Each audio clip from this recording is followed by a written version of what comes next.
My world ended on a Tuesday. Did not end with a bang. It ended with the click of a bedroom door handle and the sight of my husband tangled in my bedsheets with my best friend. But this story does not start there. It starts here 7 months later. It starts in room 14 of the Crossroads Motel. The room smells of stale cigarette smoke, industrial bleach, and a deep underlying note of despair that no amount of cleaning can erase. My home is a 200-square-foot box with brown, patterned carpet designed to hide a generation of stains. My kitchen is a microwave plugged into a loose wall socket. I am sitting on the edge of a bed that squeaks every time I breathe, eating instant ramen with a plastic fork. This is my life now. I am the woman who lost everything. My job, my home, my friends, my husband. I am the woman he, Justin, said would never rise again. He was probably right. I would been free falling for 7 months and I was just now realizing I had not even hit the ground yet. I was living on fumes, taking freelance marketing gigs from a discount job site that paid just enough to cover the $200 weekly rate for this room, with a little left over for ramen. I would gone from middle-class stability to rock bottom so fast it felt coordinated. Tonight I was out of ramen. I dropped my plastic fork onto the laminate nightstand inside. I needed to find my charger, call that local bakery, and beg them to pay their overdue $50 invoice. I knelt on the floor, my knees cracking. I reached under the bed, my fingers sweeping through dust bunnies and sticky, unidentifiable debris. My hand hit something solid. It was not a lost shoe or a forgotten TV remote. It was hard-sided, covered in textured leather. I gripped it and pulled. It was a suitcase. An old, battered, brown leather suitcase with oxidized brass corners. It looked like something from a 1940s film. It did not belong here. It was not mine. I dragged it out. It was heavy. Taped to the handle was a small yellowed luggage tag. My heart stopped. Written in a precise, careful, instantly recognizable script was my full name, Samantha Marie Garrett. It was my Aunt Helen's handwriting. Aunt Helen, who had died 9 months ago. Aunt Helen, the family eccentric, the paranoid one who lived alone, surrounded by filing cabinets and newspaper clippings. The one who had showed up at my wedding reception pulled me aside and whispered, "Be careful of him, Samantha. His eyes do not match his smile." I had dismissed her just like everyone else. I would told her she was being difficult, that she was ruining my big day. No, her suitcase was under my bed in a motel I would only checked into 3 weeks ago. How? My fingers fumbled with the latches. They were locked. I turned the suitcase over. Taped to the bottom, hidden under a flap of leather, was a small key. Classic Helen. She always said the best hiding place was the most obvious one. I unlocked the latches. The click-click echoed in the small room. I lifted the lid. I was not prepared. My mind had conjured images of old letters, photo albums, perhaps some jewelry. The suitcase was filled with cash. Bundles of hundreds and fifties wrapped in rubber bands. I stared, unblinking. I reached out a trembling hand and touched a stack. It was real. I counted one bundle. $10,000. There were 7 of them. $70,000. Under the money was a one-way plane ticket to Portland, Oregon, departing in 4 days. And under the ticket was a single folded sheet of yellow legal paper. It was a letter. From Helen. "My dearest Samantha. If you are reading this, I am gone. And if you have found this, it means they have done to you what they feared your mother would do to them. It means you have nothing left. Good. Now you are finally ready to listen. First, the $70,000 is just travel money. The real fortune is waiting for you at the address on this note. Use this to get there. Disappear. Second, you did not meet Justin by chance. Your friendship with Natalie was not an accident. They have been planning your destruction since before your wedding. Third, and you must believe me, Samantha, your mother's death 6 years ago was not an accident. She was silenced.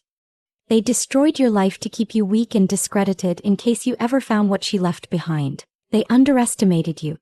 They thought you were just a simple girl. They did not know you are your mother's daughter. They did not know you are my blood. Go to the address. Finish what your mother started. Burn them to the ground." I read the note 3 times. My hands were shaking so badly the paper rattled. The room was spinning. The instant ramen, the stained carpet, the $70,000. None of it made sense. They have been planning this since before your wedding. Your mother's death was not an accident. I let myself flash back. 7 months ago. My normal life. The 2-bedroom apartment Justin and I had painted together. The IKEA furniture we would argued over and then assembled on a lazy Saturday. The wedding photos on the wall lit by the afternoon sun. My job. Brennan and Associates. A mid-level marketing firm. It was not my dream, but it was stable. My boss, Marcus Brennan, was professional but distant. He complimented my work in meetings but never quite promoted me. It was fine. He paid the bills. My husband, Justin, the business consultant. His schedule was always chaotic. Late nights, weekend trips, client calls at odd hours. He would come home exhausted, kiss my forehead, and fall asleep on the couch. I would cover him with a blanket, feeling that familiar pang of affection and loneliness. My best friend, Natalie. My maid of honor. My rock. The one I would known since college. Our Thursday night whine and complain sessions were my therapy. I would cry about Justin being distant and Natalie would rub my back. He is just working hard, Sam, she would say. You are so lucky to have him. Most men are not that steady.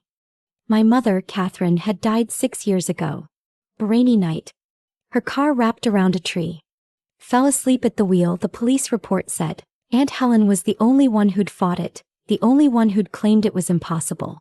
Your mother was investigating fraud at her company, Helen had yelled at the funeral. This was not an accident. We would all told her she was just grieving. We would told her she was being paranoid. Now, sitting on this motel floor, I realized my paranoid aunt was the only one who had been telling the truth. The memory of that final Tuesday was so vivid. I would woken up feeling sick. Not a flu, but a deep, primal dread. I could not focus at my desk, so I would told my boss, Marcus, I was going home.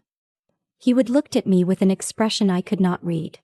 An expression that, in hindsight, looked like relief. Feel better, Samantha, he would said.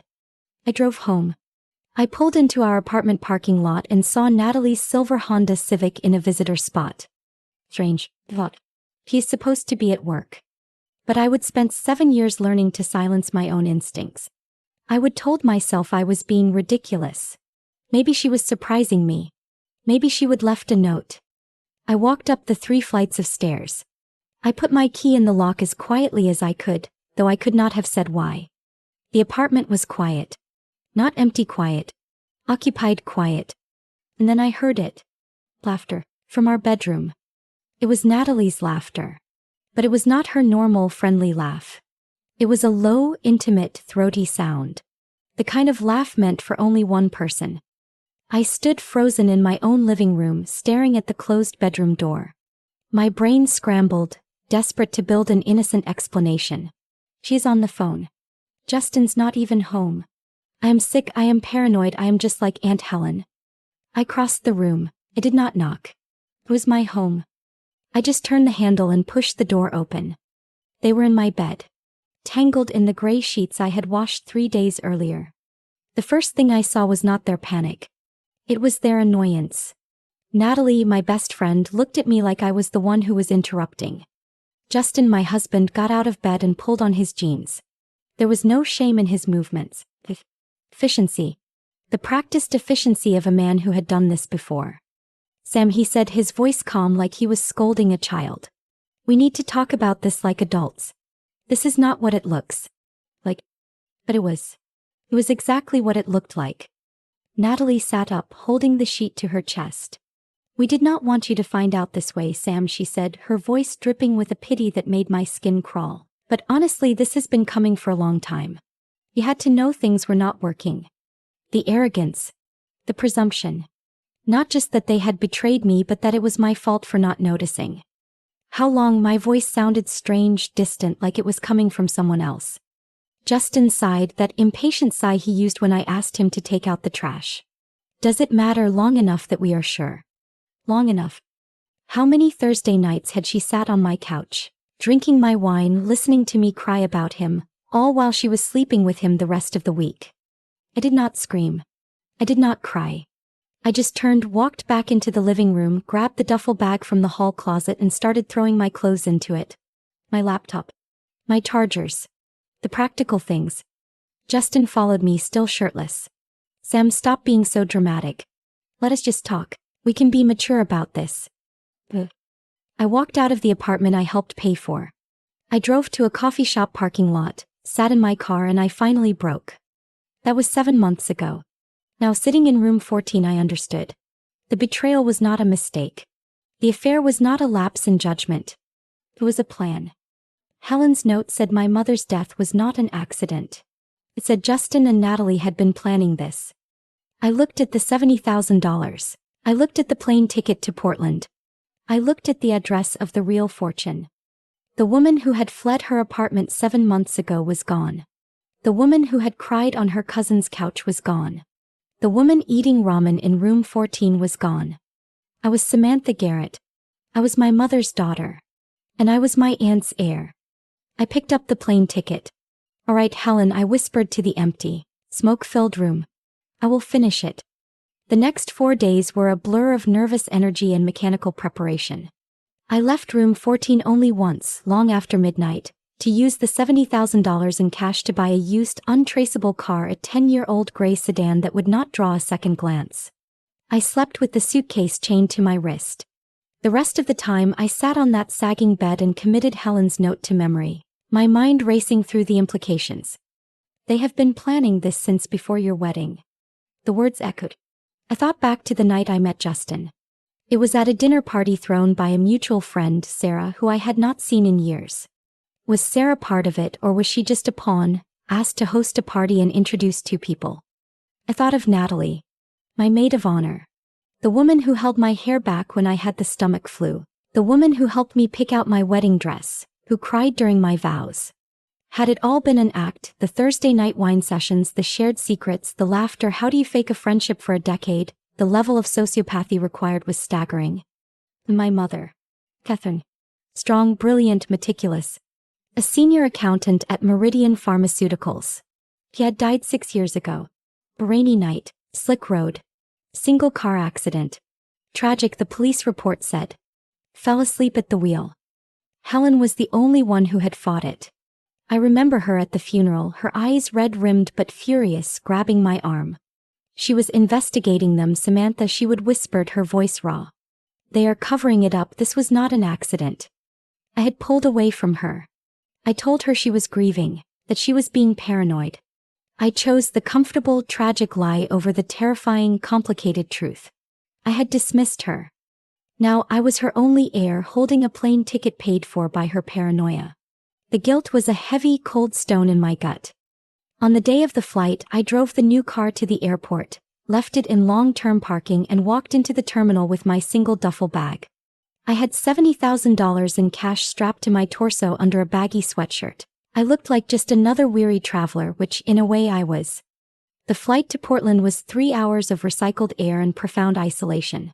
I sat wedged by the window, my forehead pressed against the cold plastic, watching America scroll by beneath me. I was a ghost. My old life had been a lie, a carefully constructed stage play where I was the only one who did not know her lines. My husband was not my husband, my best friend was not my best friend. Even my mother's death, the single most defining tragedy of my life, was now a crime scene. Who was I? I was a 30-year-old woman with no job, no home, no friends, and a bag full of cash from a dead woman. I had no past I could trust and no future I could see. All I had was a single, burning purpose, to find the real fortune Helen had mentioned. Not the money, but the truth. Portland greeted me with a persistent gray drizzle that matched my mood. The air was cold and damp. I rented another anonymous car, paying in cash, and followed the address from Helen's note. It led me out of the city into a quiet suburb called Lake Oswego. The houses were large, set back from the road, hidden behind mature trees. This was a neighborhood of old money and quiet privacy. Helen's house was at the end of a cul-de-sac. It was a modest, single-story ranch house from the 1970s, almost completely obscured by an overgrown garden. The lawn was a jungle of knee-high grass and weeds. The paint on the house was peeling. It was the only neglected property on the street, a clear sign that its owner was gone. I parked in the cracked driveway and sat in the car for a full minute, my heart pounding. This was it. The address. I walked to the front door. The key from the suitcase slid into the lock, but the lock was new, heavy-duty, and out of place on the old wooden door. It opened smoothly. The air inside was stale and cold. The house was exactly as everyone had described: filing cabinets. They lined every wall of the living room, the dining room, the hallways. Metal 4-drawer filing cabinets, each one meticulously labeled in Helen's precise script. There were stacks of books on corporate law, forensic accounting, and pharmaceutical regulations. There were maps on the wall with pins and string connecting names and locations. My aunt had not just been paranoid. She had been an investigator. Helen's note had been specific. The real fortune is waiting at this address. But the house itself felt like a front, a public-facing library of her obsessions. I walked through the kitchen, which looked like it had barely been used, and out the back door. The overgrown yard was even wilder in the back. In the far corner, almost swallowed by ivy, was a small, windowless shed. Two had a new industrial-grade padlock. The second key from the suitcase, the one marked shed, snapped it open. I pulled the heavy door open, a puff of musty air hitting my face. Inside it looked like a normal garden shed. Rakes, shovels, bags of potting soil, old paint cans. But it was too organized. The tools were too clean. I remembered Helen's words. The best hiding place is the most obvious one. I looked down. Under a neatly coiled garden hose and a stack of empty terracotta pots, I saw the outline of a trapdoor set into the concrete floor. I moved the pots, my heart hammering. I pulled back the hose. There was a recessed metal handle. I pulled it. The door was heavy, but it lifted, revealing a steep wooden ladder descending into darkness. I turned on my phone's flashlight and aimed it down. It was not a crawl space. It was a room. I climbed down the ladder, the smell of dust and dry air replacing the dampness of the shed. When my feet hit the solid floor, I found a light switch. The lights flickered on, revealing an underground, climate-controlled bunker. It was about 15 feet square, concrete walls, with a dehumidifier humming quietly in the corner. And it was full. This was the real archive. Filing cabinets lined one wall, more organized than the ones upstairs. Shelves were packed with neatly labeled binders and boxes.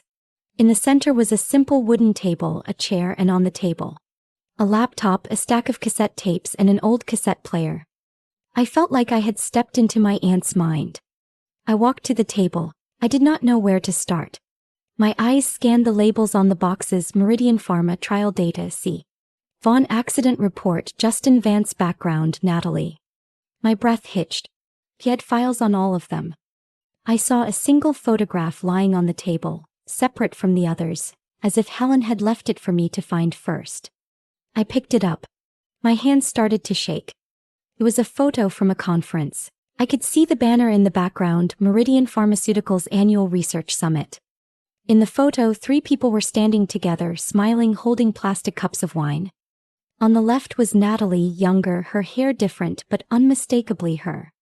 In the middle was my mother, Catherine, looking happy and professional. And on the right, his arm casually draped around Natalie's shoulder like an old friend, was Justin.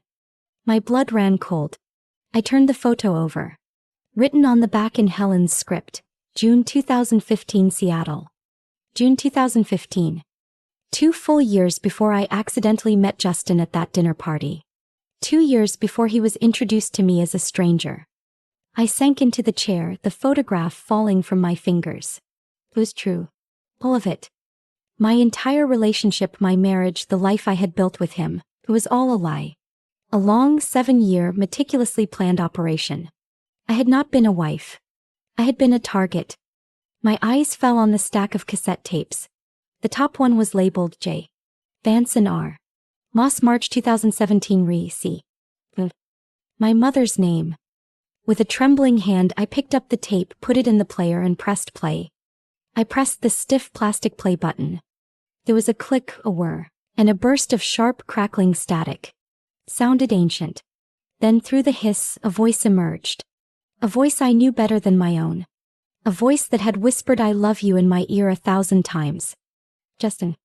Catherine is getting too close, Justin said. His voice was all business, stripped of the warmth and charm he always used with me. It was cold, analytical. She has made copies of the trial data, and she has been meeting with someone at the FDA. I do not know who yet, but I am working on finding out through Samantha. My hand flew to my mouth, stifling a gasp that was half sob. Through Samantha. I was a tool. An access point. A second voice, older and more authoritative, cut in. We can't let this go public, Justin. The approvals we have secured are worth billions. If she exposes the data manipulation, we are looking at criminal charges and the end of the company. Can you contain her through the daughter? I have tried, Justin replied, and I could hear his frustration. But Catherine does not discuss work details with Samantha. She is protective, thinks she is keeping her daughter safe by not involving her. It is actually making my job harder because Samantha does not know anything useful. I felt a bitter, hysterical laugh bubble in my throat. My mother, in trying to protect me, had inadvertently signed her own death warrant. And Justin, my husband, was annoyed that I was useless to his conspiracy. Then we need to consider other options, the older voice, Richard Moss, I assumed, said. His tone was flat. More permanent solutions. We can't risk everything because one accountant developed a conscience. I paused the tape. My heart was a cold, dead weight in my chest. Permanent solutions. They were talking about killing my mother. They were planning it, right here on this tape, and my husband was part of the conversation. The nausea I would felt that last Tuesday morning returned, but this time it was 1,000 times worse. I leaned over and was sick on the concrete floor of my aunt's bunker. After a minute, wiping my mouth with the back of my trembling hand, I forced myself to press play again. I had to hear it all. There are ways to make it look accidental, Richard Moss was saying. We have people who specialize in this kind of problem. Car accidents happen all the time, especially on rainy nights on dangerous roads. Nobody questions those. A rainy night. A dangerous road. The exact words from the police report. There was a pause on the tape. Justin's voice, colder than I ever thought possible. What about afterward? If Catherine dies, Samantha is going to be devastated. She will lean on me for support, which gives me more access to her life. But there is also that aunt, Helen. She is paranoid and suspicious of everything. If Catherine dies, Helen is going to start asking questions. Let her, Richard Moss said, his voice full of dismissal. Nobody takes Helen Vaughn seriously. She has been crying wolf about corporate corruption for decades. If she starts claiming Catherine's death was not an accident, people will just think she is being paranoid again. The key is making sure there is nothing concrete for her to find. We clean it up, make sure the accident investigation is handled by people we can trust, and we move on. The recording continued for another 20 minutes. They discussed logistics. They discussed timing. They discussed my mother's murder with the same detached, professional tone they would use to plan a corporate merger.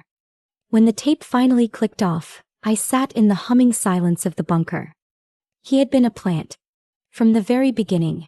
My entire 7-year relationship had been a corporate surveillance operation. He had courted me, proposed to me, and married me, all with the specific goal of monitoring my mother. And when that did not work, he had participated in the plan to have her killed. The man I had loved had never existed. He was a fabrication. A role played by a monster. My eyes drifted to the other boxes. The ones labeled Natalie. My hand was shaking as I opened the first one. It was not tapes. It was reports. Weekly reports, typed and printed, from Natalie to someone named Dr. Sarah Chin, who Helen's notes identified as a senior researcher at Meridian and Natalie's aunt. The reports were dated, starting just 1 month after my mother's funeral. Date May 12, 2017. Subject Garrett status. Report Samantha is still grieving heavily. She is isolated and not speaking to many people besides me. I have established a weekly wine night to ensure regular contact. She has not mentioned her mother's work. She believes the accident story completely. He is manageable. Date August 3, 2017. Subject Garrett status. Report Samantha is leaning heavily on me and Justin. He trusts us both. She mentioned today that her paranoid Aunt Helen keeps calling, but she is ignoring the calls. The isolation strategy is working. She shows no signs of investigating on her own. He is no threat. I flipped through dozens of them. Years of my life summarized in cold, clinical reports. Every Thursday wine night had been a debriefing. Every heart-to-heart conversation had been data collection. Every time I had cried on her shoulder about my mother, or about my drifting marriage to Justin, she had been taking notes. Natalie had not just been sleeping with my husband. She had been my handler. The affair was not just a betrayal, it was a calculated strategic move. Helen's note was right. They had been planning my destruction. Once I was no longer useful as an access point to my mother, I became a loose end. The affair, the public humiliation, the divorce, losing my job at Marcus Brennan's Justin's college roommate's firm, the crooked judge, it was all a coordinated demolition. They needed to leave me with nothing, no money, no credibility, no support system to ensure that if I ever did find anything, no one would ever believe me. I was the unstable, paranoid daughter, just like Helen was the paranoid, eccentric aunt. It was perfect. I do not know how long I sat there, surrounded by the wreckage of my life, meticulously catalogued by the one person who had tried to save me. Hours maybe. The air in the bunker was cold, but I could not feel it. Finally, I looked at the laptop. It was an older, rugged model. A note was taped to the screen. Play this first. I opened the laptop. The battery was full. A single video file was on the desktop, labeled for Samantha. I clicked it. The screen flickered and then Helen's face filled the frame. She looked exactly as I remembered her from that last, awkward family holiday, her hair grayer, her face thinner, but her eyes. Her eyes were sharp and furious. She was wearing her old navy blue cardigan. Samantha, she began, her voice steady, though I could see a slight tremor in her hands. If you are watching this, it means I am dead. And it means you found my archive. Which means you are probably angry, confused, and wondering why I did not just tell you all this while I was alive. He paused, taking a sip of water. The answer is I tried. I tried to warn you. I stood at your engagement party, I pulled you aside and I told you to be careful, that something about Justin felt wrong. You looked at me like I was crazy. You told me I was being paranoid and to let you be happy. Her expression softened. I do not blame you for that. I had spent decades being the difficult one. The one who handed out pamphlets on corporate corruption at Thanksgiving. By the time I tried to warn you about Justin, you had already learned to dismiss me. Your mother, Catherine, she continued, leaning closer, was my best friend long before she was your mother. When she found out what Meridian was doing, falsifying trial data, pushing dangerous drugs to market, she came to me. Because she knew I would believe her. We spent months building this case together. Then she died in that convenient accident, and I knew they would done it.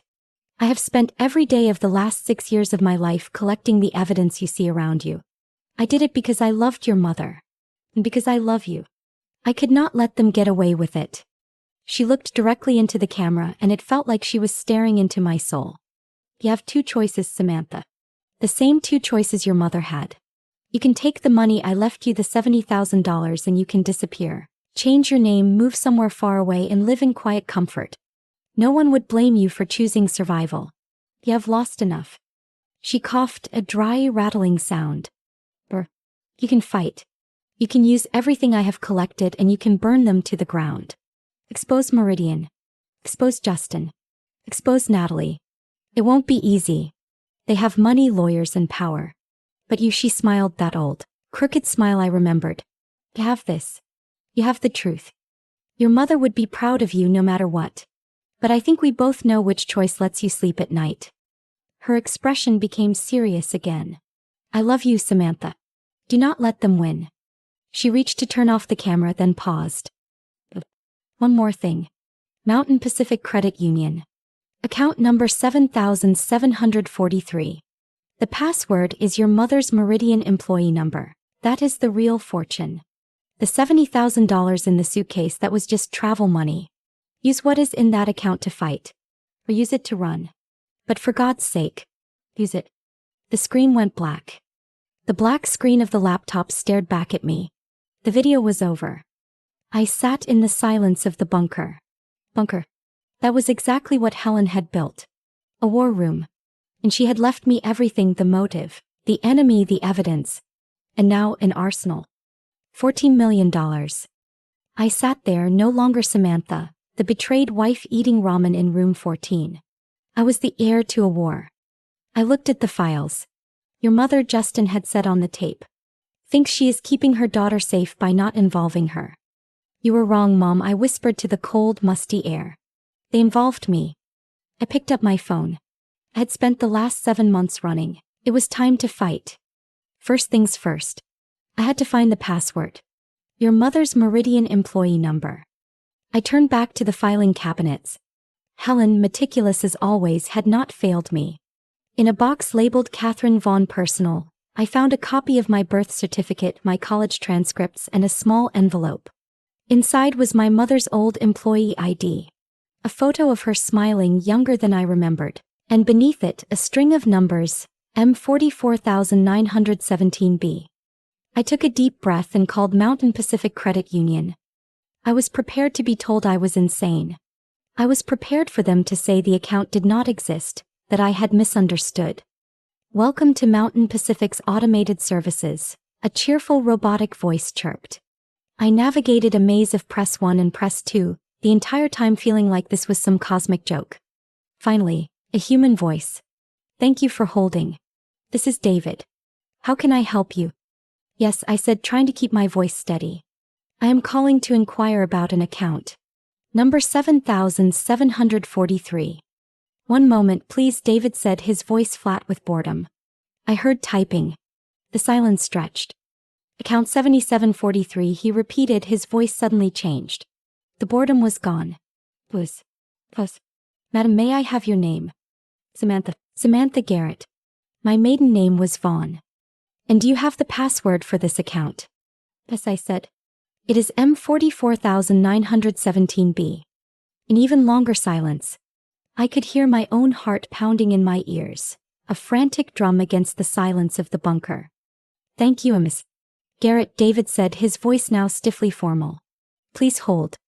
I am connecting you to our private wealth management division. I was not breathing. Wealth management. Yes, madam. Please hold. The hold music was a classical piano piece, tinny and sounding like it was being played underwater. Each note stretched for an eternity. Then a new voice, crisp and sharp, clicked onto the line. Miss Garrett, this is Patricia Harding. I am the senior manager for this trust. We have been expecting your call. Expecting my call? Yes. Your Aunt Miss Helen Vaughn established very specific protocols. She informed us of the possibility of your contact and provided us with the verification measures you just passed. Patricia cleared her throat. As per her instructions, I can confirm that you are the sole beneficiary of the Phoenix Vaughn Trust. As of this morning's market open, the total value of the trust is $14,215,600. I dropped the phone. I fumbled for it, my hand shaking violently. For $14 million. That is correct, madam, Patricia said as calmly as if reading a weather report. Your aunt was an extremely shrewd investor. The trust contains diversified stock portfolios, several commercial real estate holdings, and most importantly the full intellectual property rights to 2 pharmaceutical patents your mother registered in her own name prior to her death. I was stunned. My mother had registered patents. Your aunt defended them vigorously, Patricia said. She ensured Meridian Pharmaceuticals could not touch them. This trust is designed to be legally ironclad, her words, to protect it from corporate challenges and to ensure only you can access it. Would you like us to begin the transfer of funds to an account of your choosing? No, I said, my own voice surprising me. It was not shaking. It was solid. Not yet. Leave everything as it is. I will be in touch. Of course, Madam Chairwoman. I hung up. $14 million. Helen had not just left me ammunition. She would left me an army. I looked around the bunker. I had the motive. I had the evidence. And now I had the means. It was time for the second step. I went back to the files, searching. If Helen was this thorough, this prepared, she would not have left me to walk into the lion's den alone. She would have left me an ally. I found it in a leather-bound ledger marked Contacts Trusted. There were no names, no numbers, just a single pristine business card clipped to the first page. Maria Torres, Special Agent, Federal Bureau of Investigation, Portland Field Office. Beneath the card, Helen had written a single line in red ink. She lost someone too. He will listen. I picked up my burner phone, the only safe phone I had, and dialed the number on the card. It rang 3 times. Torres, a tired, gravelly voice answered. Yes, my name is Samantha Garrett. My Aunt Helen Vaughn left me. Listen, Torres cut me off. Whoever gave you this number, I am busy. Meridian Pharmaceuticals, I interrupted. The silence on the other end of the line was sudden and heavy. Who is this? Torres's voice had completely. The fatigue was gone. The gravel was replaced by sharp focused steel. I'm Samantha Garrett, Helen Vaughn's niece. I am at her house. In her bunker. I heard a sharp intake of breath. You're there right now. Yes. There are tapes. Photos. Files. Everything. Are you alone? Does anyone know you are there? Well, I am alone. Do not move, Torres commanded. Do not call anyone else. Do not touch anything else. What is the address in Lake Oswego? I read her the address. I'm 20 minutes out. Lock the front door. Do not open it for anyone unless they slide an FBI badge under the door. Do you understand me? I understand. And Samantha. Yes. Your aunt was a remarkable woman. I have been waiting for this call for 5 years. He hung up. I climbed the ladder, exited the bunker, locked the trapdoor, and locked the shed. I went to the main house, locked the front door, and stood by the window waiting. The Portland rain was still falling, a relentless gray curtain. Exactly 19 minutes later, a black, nondescript Ford sedan pulled up to the curb. A woman got out. She was in her late 40s with dark hair streaked with silver, pulled back in a practical bun. She wore jeans, boots, and a blazer that bulged slightly at the hip. She strode to the door. I looked through the peephole. He did not knock. She held her badge up to the glass. Maria Torres. Opened the door. Miss Garrett, she said, her sharp eyes sweeping past me, scanning the room, taking in the walls of filing cabinets.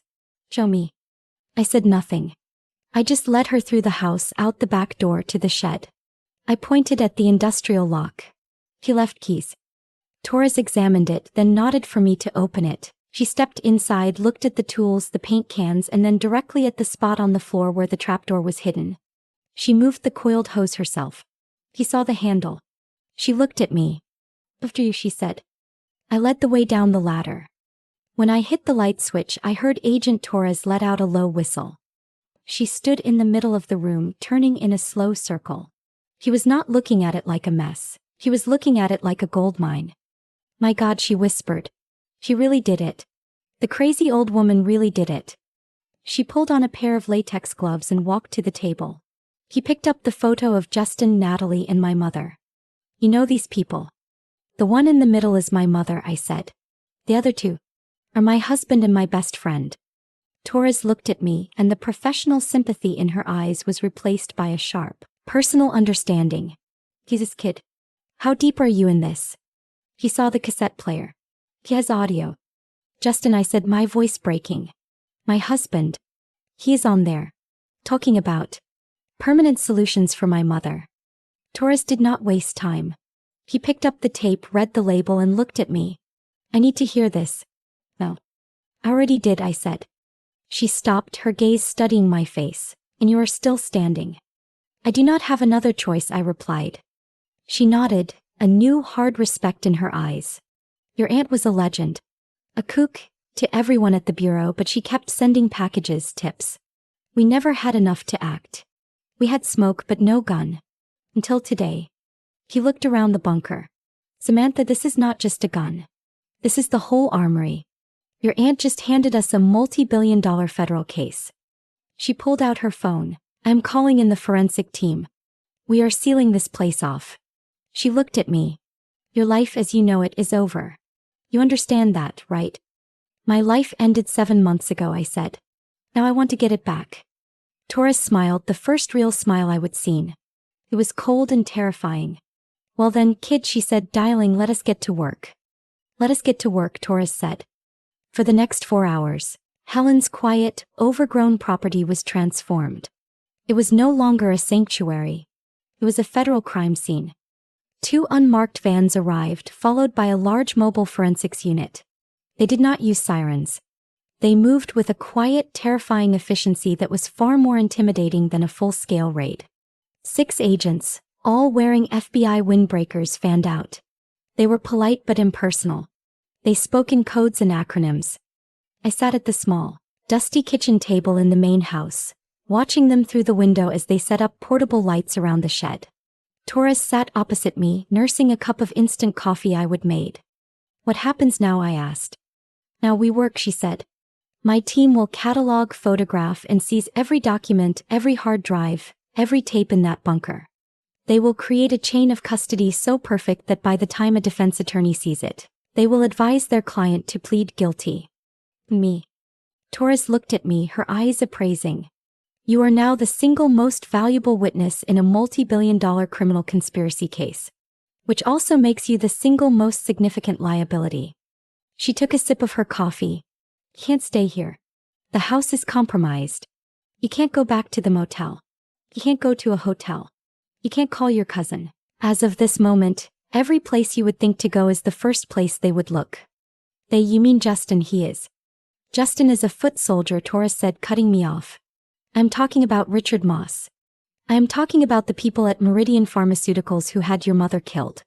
They have billions of dollars and a network that includes, as your aunt's evidence suggests, judges and law enforcement. They will not hesitate to solve the new problem you represent. And they will be permanent about it. The words from the tape. Permanent solutions. My blood ran cold. So where do I go?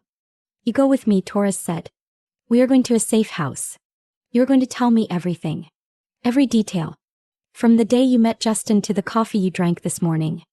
We are going to build a fortress around your testimony. Then we go to the U.S. attorney. And then she smiled that cold smile again. We begin the hunt. The safe house was not a house. It was a nondescript apartment on the 12th floor of a boring, concrete high-rise downtown. It had cheap, functional furniture, beige carpets, and windows that did not open. It was the most sterile, impersonal place I had ever been. It was perfect. Torres brought me in, locked the door behind us, and for the first time I saw her exhale. Okay, she said, shedding her blazer and tossing it on a chair. This is it for a while. It is clean. No one knows this address. You will have an agent outside your door 24/7. Food will be brought in. You do not leave. You do not make calls. You do not exist. Not until we are ready. For the next 2 days, we sat at a small kitchen table while the Portland rain lashed against the windows. Torres set up a digital recorder. Start at the beginning, she said. And so I did. I told her everything. I told her about meeting Justin, the chance introduction at the party. I told her about our marriage, the slow, creeping distance. I told her about Natalie, the Thursday wine nights, the way she would subtly undermine my confidence in my own marriage. I told her about the day I would come home sick, the annoyance on Natalie's face. I told her about losing my job. My boss, Marcus Brennan. He and Justin were college roommates. Torres's head snapped up. He stopped the recorder. What did you say? Marcus Brennan. At Brennan and Associates. He is the one who fired me. Torres stared at me, her eyes wide. Samantha. Marcus Brennan is not just Justin's old roommate. He is Meridian's primary fixer in Portland. He handles their political donations, their lobbying. We have been trying to tie him to Meridian for years, but he is insulated. He just tied him. I was stunned. I had no idea. Keep going, she said, her voice intense. I told her about the divorce. The brutal, systematic way they would strip me of everything. The judge, I said, was Robert Cunningham. Torres put her hand down flat on the table. Cunningham. She said it like a curse. Judge Cunningham. He has personally dismissed, on technicalities, 3 major corporate fraud cases our office has tried to build in the last 5 years. We have always suspected he was on someone's payroll. Helen has his bank records, I said quietly. In the bunker. He bought a vacation home in the Caymans, funneled through a trust that Helen traced back to a Meridian shell company. Torres just closed her eyes and, for a second, looked almost religious, as if she were offering a prayer of thanks. Helen Vaughn, you magnificent, paranoid old woman. He turned the recorder back on. Finish the story, Samantha. Tell me about the motel. I told her about room 14. Thraman. The charger falling. Finding the suitcase. The note. And finally, I told her about the cassette tapes. I need to play them for you, I said. You need to hear his voice. My team is processing the originals, Torres said. But Ben, your guy. He made copies of everything before we seized it, did not he? It was not a question. Yes, I said. He uploaded the audio from the red drive to a secure cloud before I ever even left the motel. Torres slid her laptop across the table. Play it. I logged into the secure server Ben had built for me. I found the audio file. J. Vance and R. Moss, March 2017. I pressed play. We sat in that sterile beige apartment and listened to my husband and a CO plot my mother's murder. I watched Torres's face. She was a professional, but as Justin's voice filled the room, she will lean on me for support, which gives me more access. I saw her knuckles turn white as she gripped her coffee mug. When the tape ended, she did not say anything for a long time. He just stared at the laptop. That son of a bitch, she finally whispered. He was not just an accomplice. He was a strategist. He was my husband, I said, the words tasting like ash. Now, I said, taking a deep breath. There is one more thing. I told her about the call to Mountain Pacific Credit Union. I told her about the $14 million.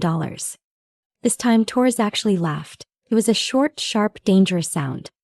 Are you kidding me, she said. $14 million, your aunt did not just leave you a sword, kid. She left you a goddamn treasury. She funded your entire war.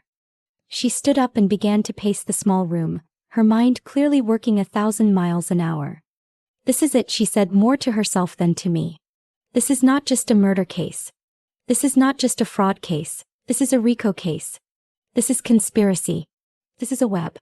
Justin, Natalie, Moss, Brennan, Cunningham. They are all connected. They are all part of the same criminal enterprise. And your mother and your aunt and now you. You are the key to bringing the whole damn thing down. She stopped pacing and looked at me. The professional mask was back, but her eyes were on fire. This is what happens now, she said. We are going to the U.S. attorney. We are going to build an ironclad case. This is going to take months, maybe a year. During that time, you are a ghost. You will have a new name, a new identity. You will live here under 24/7 protection. You will not contact anyone from your old life. Do you understand? I understand, I said. This is going to be the hardest thing you have ever done. They are going to come after you. Their lawyers will try to paint you as an unstable, gold-digging, vindictive liar. They will use every dirty trick they used in that divorce court, but this time in federal court. Let them try, I said. This time I am not the one who is unarmed. Torres smiled. She handed me a new burner phone still in the plastic. This is your only phone now, she said. It has one number in it, mine. Welcome to the war, Samantha. Take the phone. I was alone in a sterile room with an armed guard outside my door. I had no name, no past, and no one in the world knew where I was. I had never felt safer. The first week in that beige, sterile apartment felt like a prison. The second week felt like a tomb. The two armed agents outside my door, a rotating shift of stone-faced men and women, were a constant reminder that I was a target. I had no name. I had no past. I was the asset. I slept. I ate the food they brought me. And I waited. On the 15th day, Maria Torres returned. She was not alone.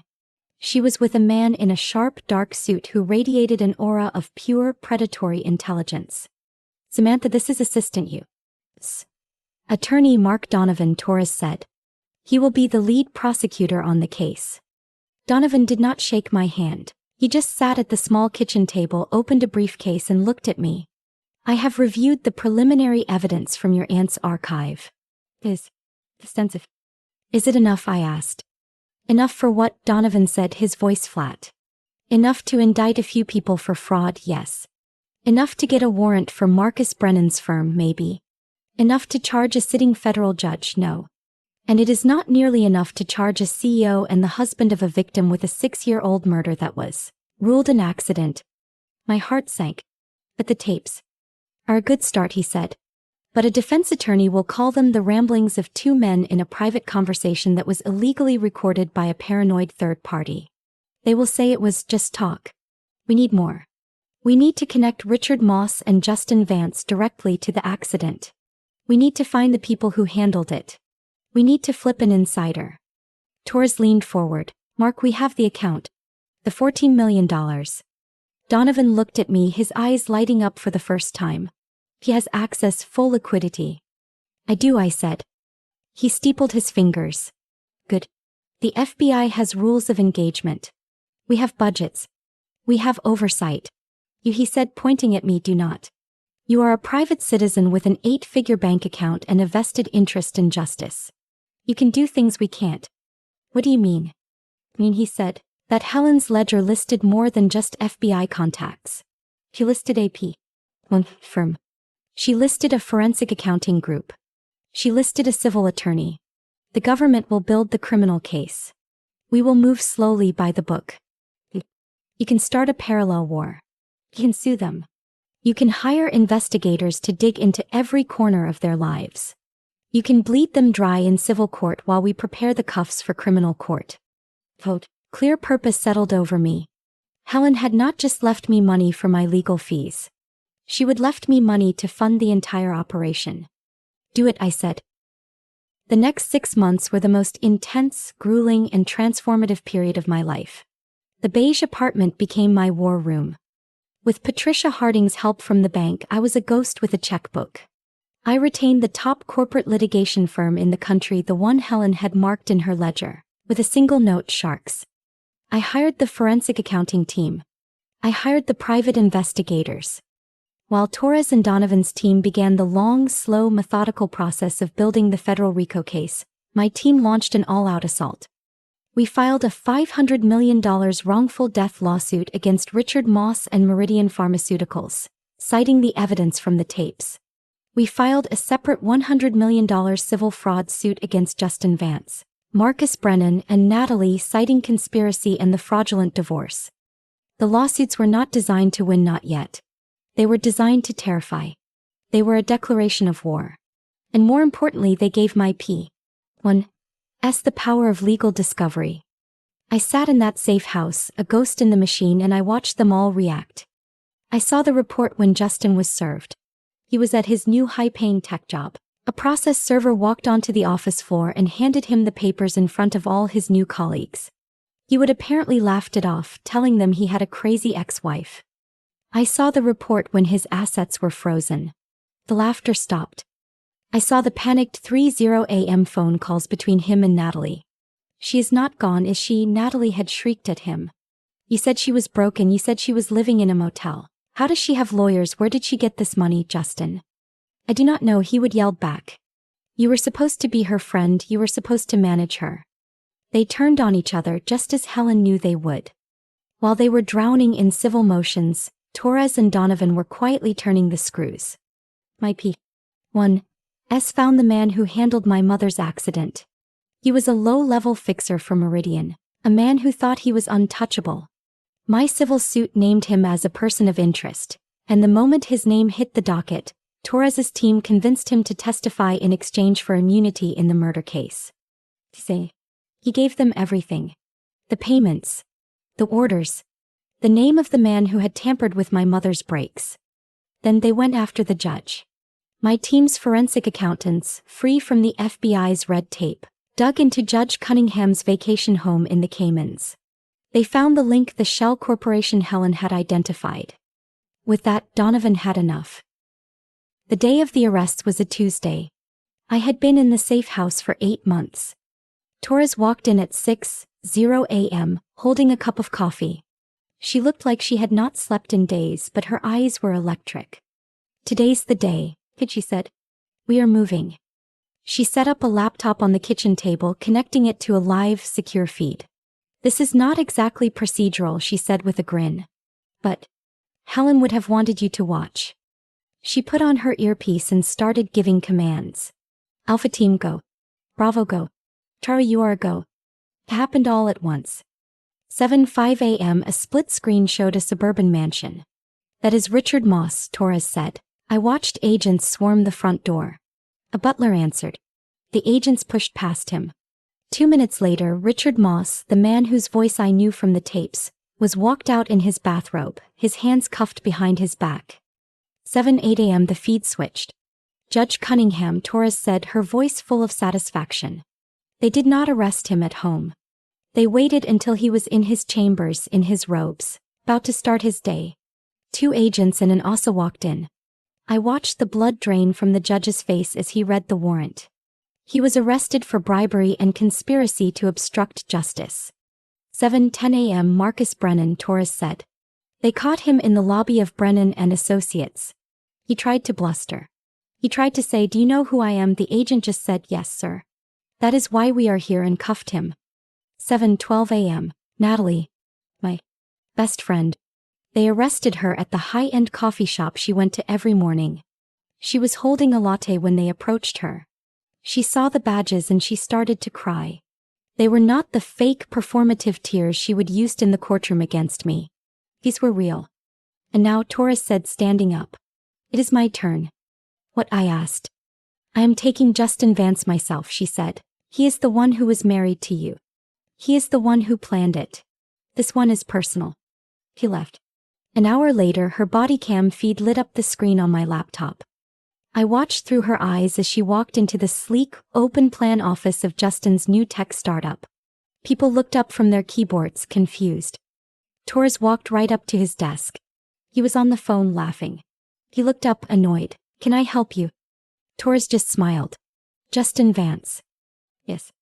"You are under arrest for conspiracy to commit the murder of Catherine Vaughn." I watched in first person as all the color and confidence drained from my husband's face. The charm evaporated. The arrogance vanished. In its place was the raw, primal terror of a man who had just realized the game was over and he had lost. "You can't," he stammered. "He is dead. The case is closed." "No," Torres said, pulling his hands behind his back and clicking the cuffs on. "The case was never closed. And you are not dealing with Samantha anymore. You are dealing with me." I closed the laptop. I sat in the silence of the safe house, the sound of the final satisfying click of the handcuffs echoing in my mind. An hour later, Torres returned. She tossed her keys on the table. "Phase 1 is complete," she said. "What is Phase 2? I asked. "No. The real fight begins," she said. "The trials." The trials, Torres had called them. That sounded too simple. It was not just a trial. It was a grueling 2-year war of attrition. The 8 months I had spent as a ghost in the safe house were nothing compared to the 18 months that followed. The arrests were the flashy cinematic part. The legal battle was a slow, grinding siege. I was no longer a ghost. I was a witness. I was deposed by teams of high-priced lawyers for weeks. They were sharks, just as Helen had warned, and they smelled blood. They dug into every aspect of my life. My college grades. My employment history.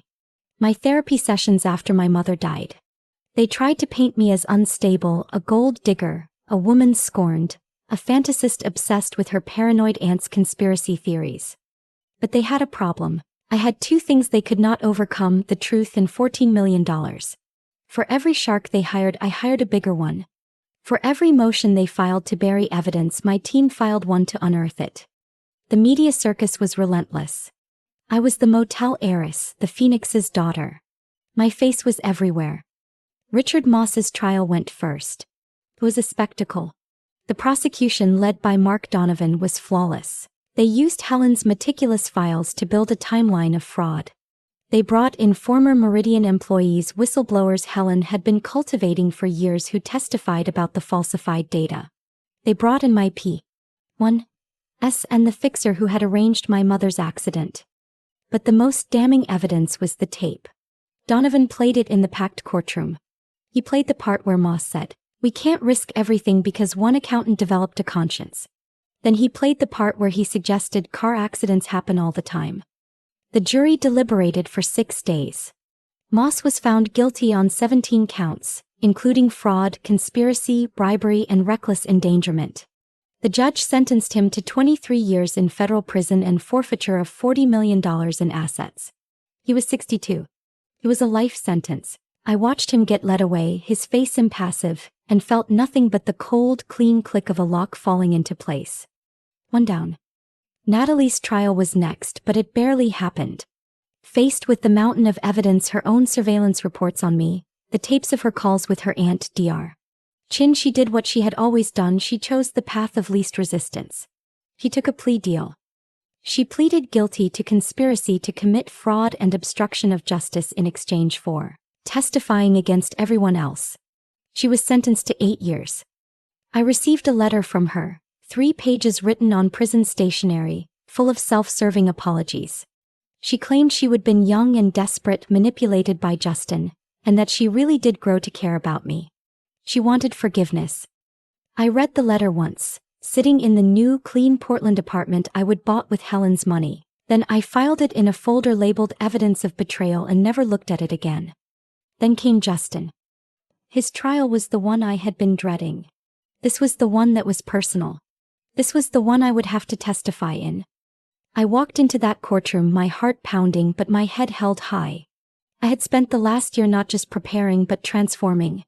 The woman who had lived in room 14 was gone. I was Samantha Vaughn. I wore a dark, tailored suit. My hair was pulled back. I was my mother's daughter and I was my aunt's vengeance. Justin's defense was faith. His lawyers did not just claim he was innocent. They claimed I was the guilty one. Ladies and gentlemen of the jury, his lawyer boomed, "You are looking at a master manipulator. A woman who, upon discovering her husband's infidelity, decided not to get a divorce but to get revenge. A woman who used her aunt's paranoid fantasies and her own inherited wealth to frame her husband for a 6-year-old accidental death. For 3 days they tore me apart on the stand. They brought up the divorce I would fled. They brought up the fact I would hidden in a motel. Why did not you go to the police immediately, Ms. Garrett?" I was terrified, I said calmly. "But were you planning? Were you waiting, building your story?" "I was surviving."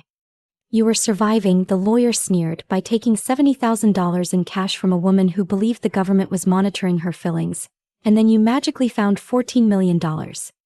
My aunt was meticulous. She protected her assets. And you used that money to hire investigators to create a case against your husband, did not you? This is not justice, Ms. Garrett. This is a private funded vendetta. He was good. He was painting a picture of a scorned woman with too much money and a vendetta." Then it was Donovan's turn. "Ms. Garrett," he said, his voice calm, "I have just one piece of evidence." He signaled to the clerk. They wheeled in the old cassette player from Helen's bunker. The entire high-tech courtroom went silent. "This is the tape your aunt recorded, is it not?" "Yes." "Please play the marked section." The clerk pressed play. And Justin's voice, cold, calculating, his voice filled the courtroom.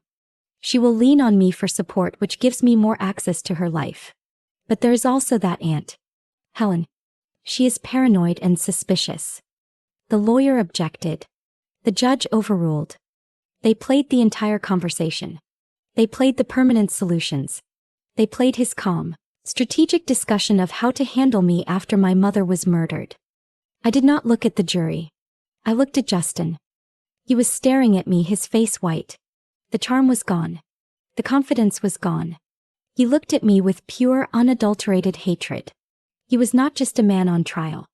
He was a man who had been outplayed. He would thought I was a pawn and he would just realized I was the queen. The jury returned in 3 hours. Guilty. Conspiracy to commit murder. Fraud. Racketeering. The judge sentenced him to 15 years in federal prison. As they cuffed him, he finally looked at me across the courtroom. His expression was not angry anymore. It was baffled. As if he genuinely, to that last second, could not believe that the simple woman he would married as part of a con had been the one to bring him down. I just looked back, my face blank, until they took him away. The criminal trials were over. The civil suits were a massacre. With the guilty verdicts in hand, Meridian Pharmaceuticals did not have a leg to stand on. They settled my wrongful death suit for $12 million. They settled the class action suit my team had helped build for the victims of their fraudulent drugs for $2.7 billion. Judge Cunningham was disbarred and sentenced to 10 years. Marcus Brennan lost his law license and was indicted for his role in the money laundering. It was over. After 2.5 years of fighting, it was finally over. I stood in Helen's bunker one last time. It had been cleared out, all the evidence now property of the U.S. government. It was just an empty concrete room. I had done it. I had finished what my mother started. I had honored Helen's paranoia. But now, For the first time in my life, I was truly alone. I had $14 million in the bank, another $12 million in settlement money I did not want, and no idea what to do next. The war was over. The adrenaline was gone. I felt empty. I sold the Portland apartment. I sold Helen's house. I went back to my hometown not as a victim but as a victor. And I still felt lost. I donated the entire $12 million settlement from my mother's death to organizations that advocated for pharmaceutical safety and transparency. It felt like blood money and I wanted it gone. But I still had Helen's $14 million. Her war chest. I thought about her. The paranoid woman who had been right. The one who had believed in documenting the truth. I knew what I had to do. I did not start a quiet life. I did not disappear.